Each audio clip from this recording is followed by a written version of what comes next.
This is Common Ground, KCRW Berlin's new talk show, encouraging debate and a deeper understanding of hot-button topics in the German capital and beyond. I'm your host, Soraya Sarhaddi Nelson. The coronavirus pandemic has changed a lot of how we do things, especially traveling. KCRW Berlin's Sylvia Cunningham explains.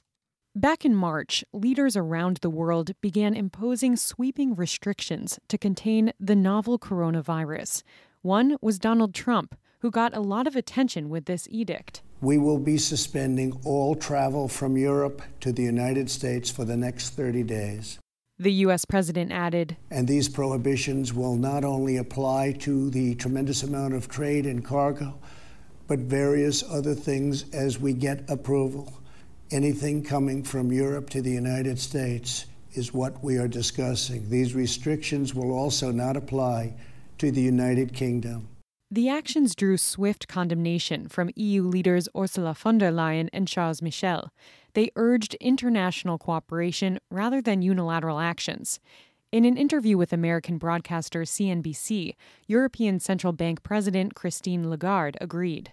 You know, I'm not to judge one measure or the other by any government, but I doubt very much that disease have passports and are aware of borders. But less than a week later, the EU countries began imposing their own sweeping travel restrictions. Wir müssen darüber hinaus verhindern, dass weitere deutsche Reisende im Ausland stranden. German Foreign Minister Heiko Maas told reporters, "We need to keep German travelers from being stranded abroad, so we are issuing warnings against all tourist-related travel worldwide." Bitte bleiben Sie zu Hause. He added, "Please stay home. It helps you and others." The travel warnings and other stringent measures seemed to work. Germany ended up with a lower infection and death rate than many other countries, including in the EU. But the restrictions also sent the German economy into a tailspin and crippled much of the travel and tourism industry. Chancellor Angela Merkel's government recently lifted its general travel warning for 160 countries outside the EU, including the United States. But with a second coronavirus wave erupting in Germany, Health Minister Jens Spahn again urged people to stick close to home during the upcoming fall and winter vacations. That did not go over well with everyone. German Travel Association CEO Dirk Inger told German public broadcaster ARD, "It shows Mr. Spahn loves to push alarm buttons. It also shows he has a one-track approach to important questions about travel." Davon ist im Übrigen nicht nur die Urlaubsreise betroffen, sondern Inger said, "Travel is almost completely at a standstill. Not just vacations, but business trips, which is detrimental to export-oriented countries like Germany." He blamed federal government policy, calling it, quote, one-dimensional when it comes to travel. Which leads us to what we'll talk about on today's Common Ground. Is Germany overdoing it with the pandemic-related travel warnings? And what will travel look like for the rest of this year and the next? With me in the studio are Volker Adams, the head of government affairs at the German Travel Association, or DRV, and Christian Tänzler, spokesman for visitBerlin, the city's official tourism service. Welcome, gentlemen. Hello. Hello. And joining us on the phone from Washington is Elizabeth Becker, an award-winning journalist and author of Overbooked, The Exploding Business of Travel and Tourism. Welcome, Elizabeth. Thank you. Let's start with the latest travel rule changes in Germany, where the shift, as we heard, is away from restricting trips to entire countries or states and instead focusing on regions, cities, and even districts when it comes to coronavirus regulations. That's led to some strange mandates. For example, residents from my Berlin neighborhood of Prenzlauer Berg are able to travel to the German states of Schleswig-Holstein and Bavaria without any problems. But my colleagues who live in the nearby neighborhood of Kreuzberg and who decide to travel to those two states are banned or forced to quarantine unless they can produce negative coronavirus tests. Volker, how are these very confusing rules and warnings affecting people's fall and winter travel plans? Oh, it's absolutely crazy. I mean, within Germany, people are feeling very insecure. They don't really know what to do. I mean, travel within Germany, well, you know, people do travel and they're planning to travel because they're feeling, okay, nobody's really going to check them or find out. But when it comes to travel abroad, and a lot of Germans tend to spend their fall holidays and holidays in winter maybe in Austria or in Spain or in Egypt or wherever, they're kept from traveling because of the travel restrictions the German government has set out. But are people actually starting to make plans? Because technically, the bans or the travel warnings, as they're called, are lifted. So people can go to all these countries. They may not be checking the minutia, like with the example I gave here just within Germany. So are they actually planning already to go? The general travel ban has been dropped, but we are seeing specific travel bans to certain countries, and most of the 160 countries you mentioned beforehand, there's been new travel restrictions set upon them. So people are feeling very, very insecure, and they're not really booking. And for a usual year, 70% of Germans spend their holidays outside of Germany, and now they're not even spending their holidays within Germany, but they're staying at home, and this is very bad news for tourism industry. Christian, how are the new rules affecting tourism to Berlin, given the fact that COVID hotspots in Germany are here? I mean, it's a disaster. To say it very clear, it's a disaster. And I think it's not manageable that we have neighborhoods, or Bezirke, as we say in German, which are restricted to go to Schleswig-Holstein and other regions, and the others can. That's impossible. I think we need a common way to deal with this crisis. Are people staying away from Berlin because of the fact that there are hotspots here? I mean, we already lost most of our international guests. 45% of our guests were international guests before Corona. Now we have 10 to 15%. I think, yes, people, the uncertainty, that they can't plan is reason enough to stay at home.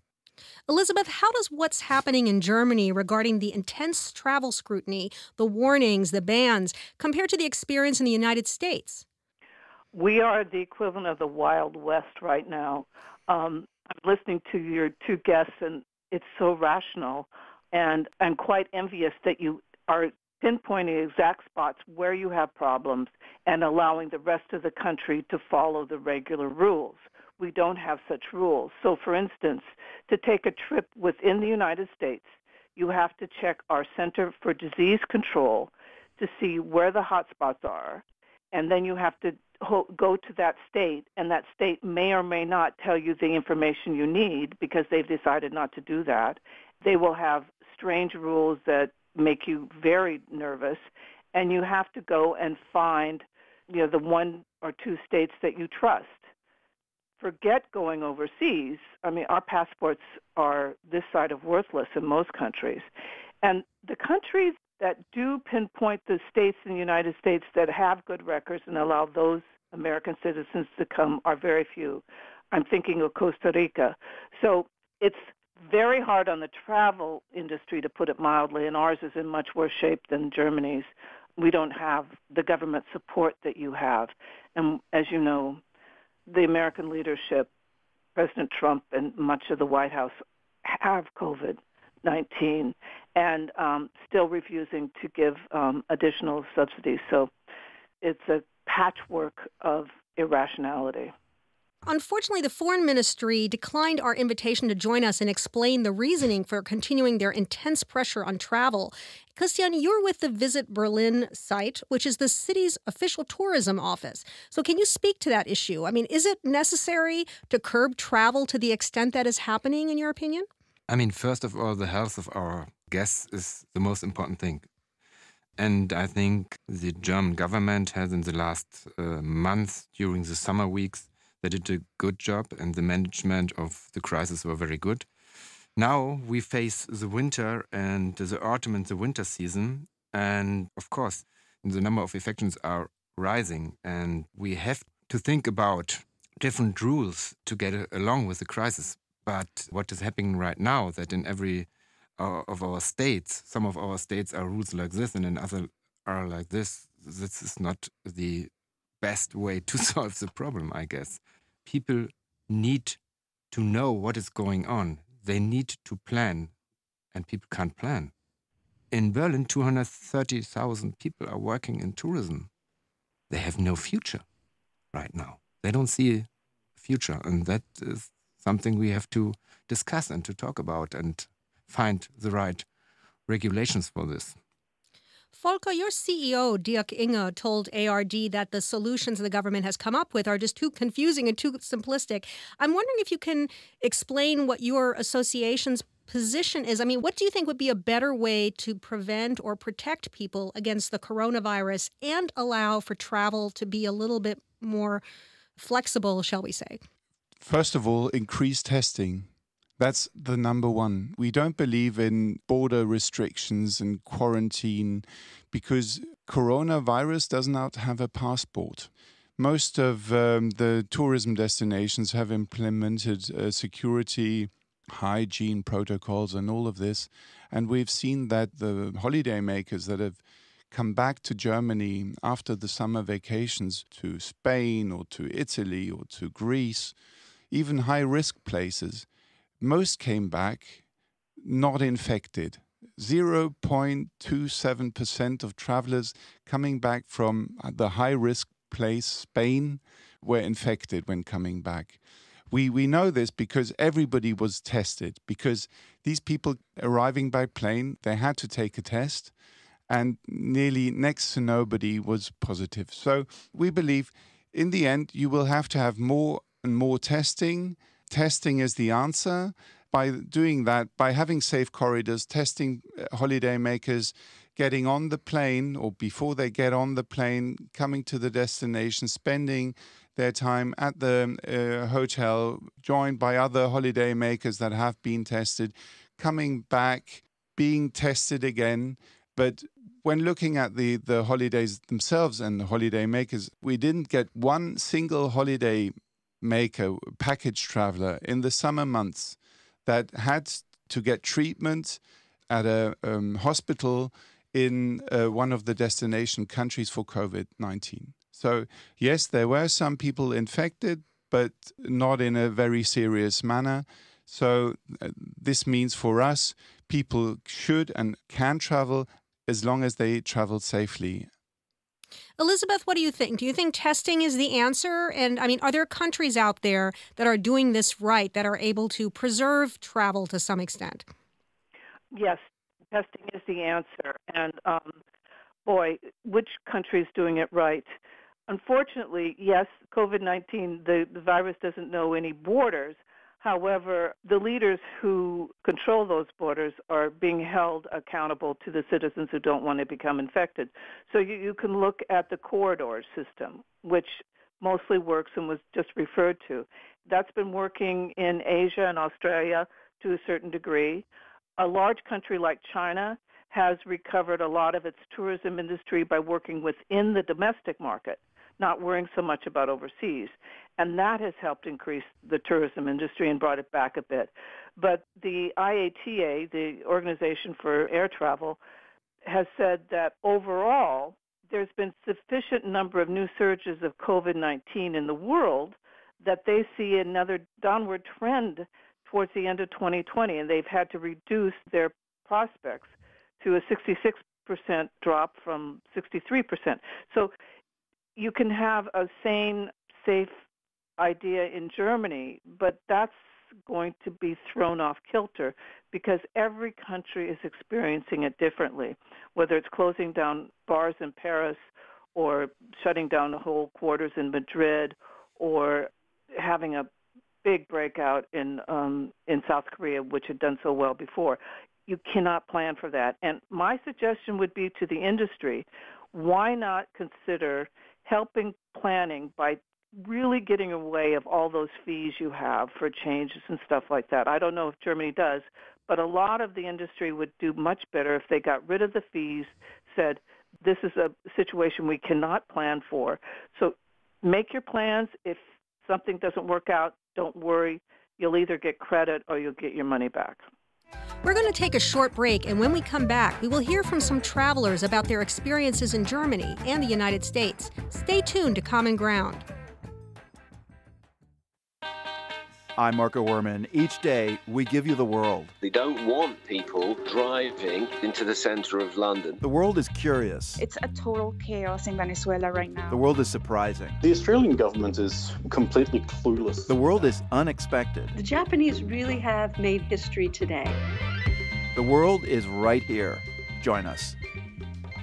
Tune in to The World Tuesday through Saturday at 9 a.m. on KCRW Berlin. Welcome back to Common Ground on KCRW Berlin. I'm Soraya Sarhaddi Nelson, and my guests are Volker Adams of the German Travel Association, Christian Tänzler of visitBerlin, and award-winning journalist and author Elizabeth Becker. We've been talking about the travel warnings and bans in Germany and beyond, and whether they are effective in curbing the pandemic, or whether they are unfair to travelers, tourism, and businesses. We're going to hear from two women who love to travel and how they've adjusted their plans to do so since March. The first is Annie Voigt, a doctoral student in Berlin studying learning and memory. She spoke with KCRW Berlin's Sylvia Cunningham. Tell me what your original summer plans were and how the pandemic ended up changing them. So my original summer plans were to do a long-distance bike trip from Berlin to Istanbul. That's about 3,000 kilometers, a very international trip. And the pandemic changed it in the sense that I didn't feel comfortable traveling through so many countries and being exposed to so many people, either because I could be spreading something, I could be a vector, and I could be endangering myself and others. And hence, I thought it was more the responsible choice to stay within the country while still traveling. But you still wanted to do an active vacation. So instead of that bike ride, explain what you did. I decided to run from the lowest point of Germany, which is a flat patch of land 60 kilometers north of Hamburg, straight down to the Zugspitze, which is in Bavaria. So adjusting my long-distance trip to a slower form of movement, but still long enough to challenge and entertain me. As of October 1st, there's no longer this blanket COVID-19 travel warning for most countries. Do you think you'd be more likely to travel now? I mean, I didn't travel outside of the country during the first lockdown. I'm not going to travel outside of the country during the second lockdown. Right now, I don't see the point. Maybe I'm a bit more on the rather safe than sorry side, but I agree with more restrictions. She wanted to ask this panel why there wasn't a greater push during the summer holidays to keep people within Germany, and I'm going to let Christian start. What do you mean by greater push? I think most of the people felt, or a lot of people felt such insecure that they decided to go to Germany. I mean, I wanted to go by bicycle from Vienna to Romania, and I decided to stay in Germany because too unsafe. I mean, it's not even the thinking that it's against your health. It is more than you can't calculate if you can come back without going in quarantine. And this is a problem, that they don't know, can I come back to my home region? Can I come back to work? And this insecurity kills the feeling for traveling. Did you see an uptick in Berlin? I mean, were there more tourists coming here because of the sentiment you just expressed? At all, no. We lost in the summer season, or in the summer month, we lost 60% of our guests because we lost most of the international guests. And Berlin is very, very interesting for international guests, and we lost most of them. Volker, has the travel industry changed its approach to vacations and travel to accommodate people like Annie? That's a difficult question. Yes, we saw an enormous change in the way Germans traveled this summer. Usually 70% of Germans travel outside of Germany during the main vacations. This year, it was just about 20% going to Spain or to other destinations within Europe. The long-haul destinations were completely, there was nobody catering to those destinations. So. And yes, a lot of tour operators have tried to promote having vacations within Germany. But, you know, yes, there are people interested in city trips. But with COVID on the run, people tend to decide to go to places outside of cities where they can spread out. But we saw enormous amounts of people crowding the seaside resorts on the Northern Sea and as well as the Baltic Sea. The second person we will hear from is Karen Mahmoudi in the U.S. city of Atlanta. I've known Karen since we were children and we lived in Iran. She was diagnosed in July with COVID-19, and she ended up hospitalized twice and had her lung drained. Even before she got sick, she was a stickler for masks and followed hygiene and social distancing rules because she was recovering from an earlier surgery in March. Karen said she mostly stayed home because of that. But once she recovered and no longer tested positive, it was time for a change. I just needed some beach time. And the reason that I felt more comfortable was because I was outside. And I knew I'd be on the beach most of the time. I knew that I was always going to wear a mask if I was around people. And I really did stay away from people or inside type of situations. She went to the Florida Panhandle last month and to Nashville earlier this month. I asked her whether she worries about the virus when she travels. Yes, I am nervous. And actually, I've been invited to Ohio, to California, and I want to go to Massachusetts to see my mother. But I am very paranoid about flying. I don't mind the traveling. Like if I get in my car and travel, I know everything I'm doing, and I have control of my environment. The only time I wouldn't have control of my environment is if I'm flying. Elizabeth, is Karen's driving across state borders to go on vacation something that Americans are doing more often? It's a sort of a mixed bag. Going across state lines is different in the West and the Midwest, the South, the Northeast. Americans can only vacation in the United States.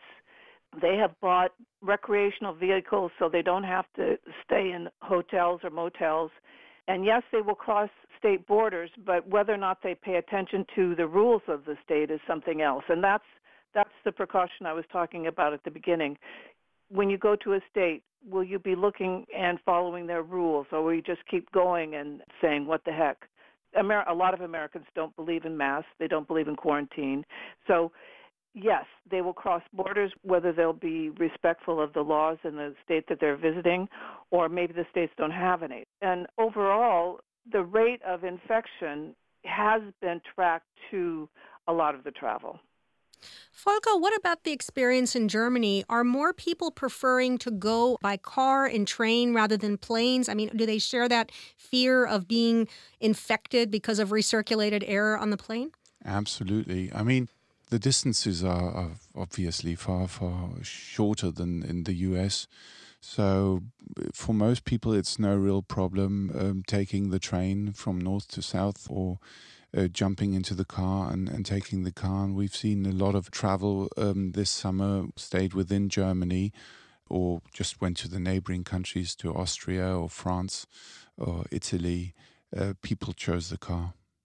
So I have a last question that I'm going to put to all of you, and that is, what do you see happening for Christmas travel this year and for 2021? And we'll start with you, Christian. I mean, what do you think the experience will be for Berlin or for Berliners? What we wish is that we should celebrate our Christmas markets, because these are very important for the city. Normally we have more than 70, 80 Christmas markets.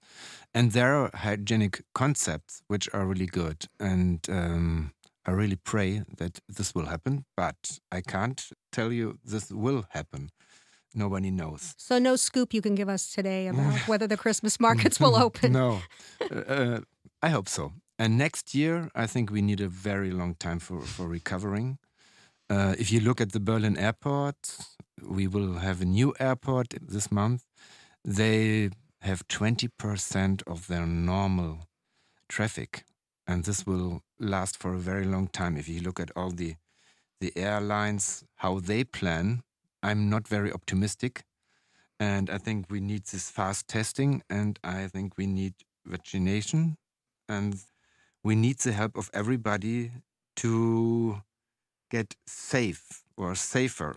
And our problems at the moment are not the guests and the travelers. Our problems are the young Berliners who are making party in the parks and act like super spreaders. And that's exactly what we are working on now, that we have to follow the hygienic rules. We have to. If not, we will have a very, very dark winter time in terms of tourism. Volker, what about the broader picture? What do you see on the horizon for German travelers at Christmas this year and in 2021? Well, yes, first of all, I hope that we will see the reopening of the Christmas markets. I'm not too optimistic on that. But I am hoping, and I'm fairly optimistic, we will get safe corridor solutions for at least 2 or 3 warm water destinations, maybe for the Canary Islands, maybe for Egypt, maybe even for some of the islands in the Indian Ocean, Seychelles, Maldives, or even some of the Caribbean islands. And obviously, for travel companies, it would be a good start for 2021. And obviously, we are hoping that through testing and maybe the extension of the safe corridor solutions, we might see the opening of even more destinations and tourism markets. So this is something we are crossing our fingers for and hoping in this direction. But we're in dire need, I can tell you. Elizabeth, I know that Americans are probably worried about more things than about where they're going to be traveling for Christmas or for next year. But what are you seeing? I mean, what do you project will happen with travel from the U.S. or within the U.S. Come 2021? Well, you didn't say it, but our election, our political crisis, and our climate emergency with our wildfires and hurricanes have just destroyed all those sorts of plans. But what we're walking into is the cold weather when it's harder and harder to meet people outside, which has been the social alternative. So everybody's being encouraged to get a flu shot, but the idea of traveling much in the holiday period is pretty much diminished. And what you're seeing is the expansion of the wealthy doing wonderful things, that very wealthy in their private airplanes that can't go to the Caribbean and can't go to the resorts with 1,000 acres of protection. And you're seeing a lot of shaming on that a few people with money can have great vacations and the rest of us sort of fiddle around. And around the holiday seasons and continue into the cold weather, if it's not outdoors, it's going to be harder and harder. Well, let's hope that we can soon travel again, that things return to normal. Well, one can only hope, right? That's the show for today, and I'd like to thank my guests, Elizabeth Becker, an award-winning journalist and author of Overbooked, The Exploding Business of Travel and Tourism, Volker Adams, Director of Government Affairs at the German Travel Association, or DRV, and Christian Tänzler, spokesman of visitBerlin. It was great having you all on today. Thank you. Thank you. Thank you. Also, thank you to everyone who tuned in.